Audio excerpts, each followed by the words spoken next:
जज़ात मुस्तफ़ा सल्लल्लाहु तआला अलैहि वसल्लम की तरफ चलते हैं। अल्लाह के नबी सल्लल्लाहु तआला अलैहि वसल्लम को मेरे मौला ने जो मौजिज़े दिए थे वो अलग अलग हैं, हिस्सी मौजिज़े, मानवी मौजिज़े। आप सल्लल्लाहु तआला अलैहि वसल्लम का सबसे बड़ा मौजिज़ा क्या है, मैं उसको आखिर में अर्ज करता हूं, लेकिन एक बात याद रखें, हुजूर की पूरी जिंदगी मौजिज़ा है, सब पूरी जिंदगी मौजिज़ा है। आपके जो बयानात हैं वो हदीसें, वो मौजिज़ा हैं। हुजूर पाक सल्लल्लाहु तआला अलैहि वसल्लम का चलना फिरना उठना बैठना सब मौजिज़े की शक्ल में है, इसलिए कि इस तरह की चीजें आम आदमी कर नहीं सकता। जो ये दावा करे कि मैं हुजूर के बराबर हो सकता हूं, मुआज़ल्लाहि रब्बिल आलमीन, उसको आज हमारा बयान जरूर सुनना होगा।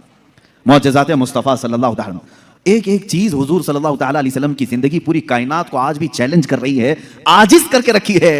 तू कौन सी खेती से निकलकर बराबरी का दावा करता है? हुजूर अकरम सल्लल्लाहु तआला अलैहि वसल्लम की जात सुतूदा सिफात, अल्लाह के नबी सल्लल्लाहु तआला अलैहि वसल्लम के बचपन की बात लेते हैं, आज पैदा हुए, मिलाद मुक़द्दस है, और जमाने रसूल सल्लल्लाहु तआला अलैहि वसल्लम में यानी विलादत के जमाने में मक्का का माहौल था कि बच्चे परवरिश के लिए दायाओं के पास दे दिए जाते थे। वजह यह थी कि बच्चा शहर की गहमा गहमी से दूर रहे, उसकी जुबान महफूज रहे। देहात वालों की जुबानें वहां अच्छी होती थी, अरबी, और शहर में होता यह था कि हर जगह के लोग मक्का में आते थे, मिक्स ना हो जाए। तो मक्का वाले खास तौर पर अपने बच्चों की जुबान की हिफाजत के लिए शुरू के चंद दिन किसी दाया के पास रखते थे। रसूल करीम सल्लल्लाहु तआला अलैहि वसल्लम जब पैदा हुए, ये वही जमाना है जब बनु साद कबीले की दाया औरतें हैं। एक कबीला है जिस कबीले की सारी खवातीन बच्चों को पालती थी और 2 साल के बाद ले जाती तो भारी मुआवजा मिलता था, उजरत मिलती थी, वो पैसों पर दूध पिलाती थी। इसी एतबार से बनु साद कबीले की खवातीन मक्का में आई। उन्हीं खवातीन में एक हलीमा सादिया भी हैं। वो कहती हैं, जब मक्का पहुंचे मेरी ऊँटनी लंगड़ी थी, जिसकी वजह से मैं ताखीर से पहुंची। सारी औरतें मक्का में जो 9 मौलूद बच्चे थे सबके पास गईं और उनसे भावताव किया, मुआवजा तय किया और बच्चे ले ली। हजरत हलीमा सादिया कहती हैं, मैं ताखीर से पहुंची, तकरीबन बच्चे जा चुके थे, एक बच्चा बाकी था, वो आमिना का दुर्रे यतीम था। मैं वहां आई, मैंने देखा और उसके बाद पूछा कौन है इस बच्चे का सरपरस्त। कहा बच्चे की विलादत से 6 माह पहले ही इसके वालिद का विसाल हो चुका है। हलीमा कहती है, मैं छोड़कर बाहर चली आई।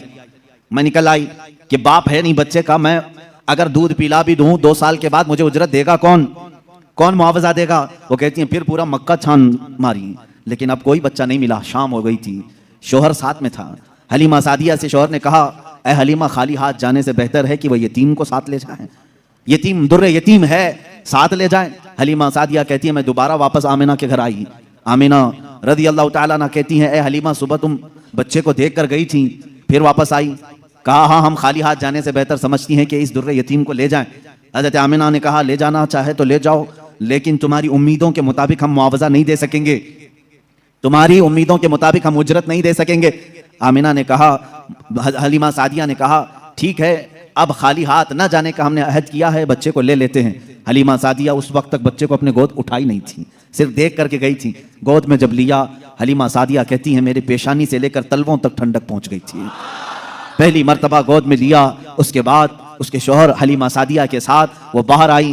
कहती हैं कि मेरी सारी साथियां, मेरी सहेलियां जो बनु साद कबीले की खवातीन थीं वो जा चुकी थीं और सारे सफ़र पर थीं। मेरी ऊँटनी लंगड़ी और फिर ताखीर भी अलग, मैं बच्चे को लेकर के उसी लंगड़ी ऊँटनी पर बैठी। अल्लाह अकबर, ये पहला मौजज़ा मेरे आका का है। ऊँटनी जो लंगड़ी थी बिल्कुल सेहतयाब हुई और इतनी तेज दौड़ने लगी, इतनी तेज। हलीमा सादिया कहती हैं, बनु साद कबीले में सबसे पहले मैं हाजिर हुई। मेरा बच्चा जिसको मैं लेकर आई थी, अब्दुल्लाह का दुर्रे यतीम, सबसे पहले बनु साद में हाजिर हुई। और काफी देर के बाद दूसरी सहेलियां हमारी बच्चों को ले आई। उन्होंने आते ही हमसे पूछा, हलीमा, तेरी ऊँटनी तो लंगड़ी थी, तेरी ऊँटनी कमजोर और लागर थी, तू पीछे रह गई थी, इतनी तेज कैसे आ गई? हलीमा सादिया कहती हैं, हाँ, ऊँटनी मेरी लंगड़ी थी, लेकिन सवार बहुत ही आला था।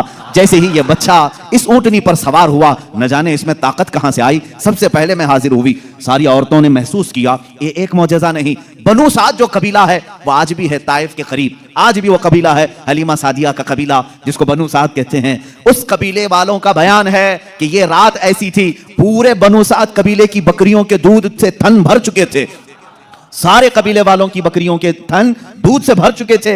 हलीमा सादिया कहती हैं जब मैं बच्चे को घर में ले आई तो अजीब सी राहतें और बरकतें और हवाएं चलने लगी। लोगों ने महसूस किया, आज तक बनु साद कबीले में ऐसी खुशगवार हवाएं आई नहीं थी, लेकिन लोगों ने बाद में ये महसूस किया ये हलीमा सादिया के घर जो बच्चा आया है उसी की बरकतें हैं। ये बाद दीगरे लोगों ने मौजज़े देखे भी। हलीमा सादिया की जो बेटी है शैमा, जो हुजूर सल्लल्लाहु अलैहि वसल्लम की दूध शरीक बहन है, हुजूर की दूध शरीक बहन है, वो कहती हैं मैं मोहम्मद सल्लल्लाहु तआला अलैहि वसल्लम को गोद में लेकर रात में बैठती थी। 1 साल के नहीं थे, 9 माह के थे जब मैं गोद में लेकर बैठती थी। तारीक रातें हों या उजाली रातें हों, खुले आसमान के नीचे मैं आकर बैठती। मोहम्मद अरबी सल्लल्लाहु अलैहि वसल्लम की परवरिश में हलीमा का घराना लगा है। कहती हैं हम मालदार नहीं थे, खेल खिलौने वाली चीजें हमारे घर नहीं होती थी, लेकिन शैमा कहती हैं जब मोहम्मद मेरी गोद में होते, रात को 14वीं का चांद चमक रहा होता और मोहम्मद सल्लल्लाहु अलैहि वसल्लम गोद से उंगली को यूं उठाते, चांद इधर चला जाता, कभी चांद इधर जाता, गोद में उंगली जिस तरफ करते वो चांद उधर ही झुक जाता था। आला हज़रत इमाम इश्क़ व मोहब्बत फाजिल बरेलवी रज़ी अल्लाह तआला अन्हु यूं फरमाते हैं चांद झुक जाता उधर, उंगली उठाते महद में, क्या ही चलता था इशारों पर खिलौना नूर का, क्या ही चलता था इशारों पर खिलौना नूर का। सुबह तैबा में हुई बट्टा है बाड़ा नूर का, सदका लेने नूर का आया है तारा नूर का। अज़ीज़ान गिरामी, खिलौना बना है कौन? जिससे पूरी दुनिया आज तक खेल ना सकी, वो मोहम्मद अरबी सल्लल्लाहु अलैहि वसल्लम का खिलौना बना है। ये मेरे आका सल्लल्लाहु अलैहि वसल्लम के मौजज़ात